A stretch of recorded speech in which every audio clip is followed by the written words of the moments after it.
Pemirsa, hari kedua Satlantas Polrestabes Palembang melakukan razia operasi Patu Musi 2025. Ada sebanyak 33 kendaraan kena tilang di Jalan Ahmad Yani, tepatnya di depan kantor Kemenak Palembang.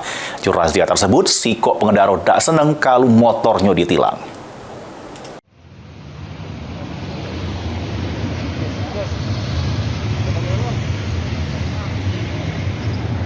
Di hari kedua, Satuan Polisi Lalu Lintas Polrestabes Palembang badan lagi melakukan razia kendaraan giat operasi Patu Musi 2025 di Jalan Ahmad Yani, Kecamatan Seberang Ulu 2 Palembang, tepatnya di depan kantor pos.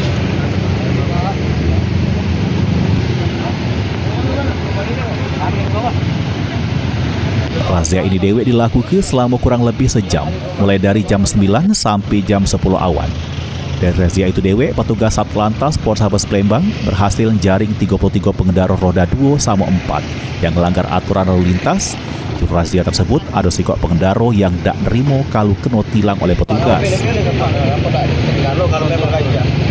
Ini bisa stop kalau sudah tidak, ini lewat kalau kalau memang gaji ya kamu stop kalau. Apa pilih-pilih Pak ini?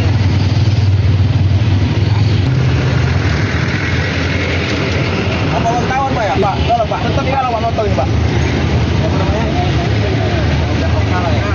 Wakasat Lantas Polrestabes Palembang AKP Sukiman mengungkapkan, kalau razia gabungan Patu Musi 2025 ini guna mengurangi tingkat kecelakaan bagi pengendara.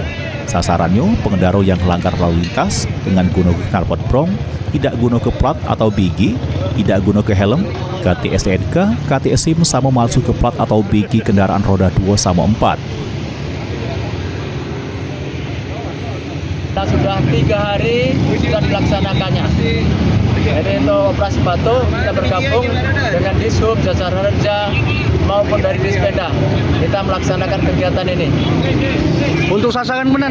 Sasaran adalah kelengkapan kendaraan, ya seperti SIM STNK, ya kelengkapan kendaraan, knalpot brong, terus pengendara yang di bawah umur, terus yang keempat masalah boncengan lebih dari 2, ya, maksudnya boncengan 3. Nah, itu sasarannya, termasuk kendaraan yang tidak taat dengan wajib pajak. Ya, kena lah peringatan bagi pengendara yang tidak bayar pajak. Selain itu, AKP Sukiman juga ingat ke seluruh pengendara supaya melengkapi surat-surat sama bayar pajak kendaraan. Dan razia itu dewek personil gabungan dari Satlantas Polrestabes Palembang didampingi Dishub, Satpol PP, TNI sama Bapenda. Suryadi, PAL TV.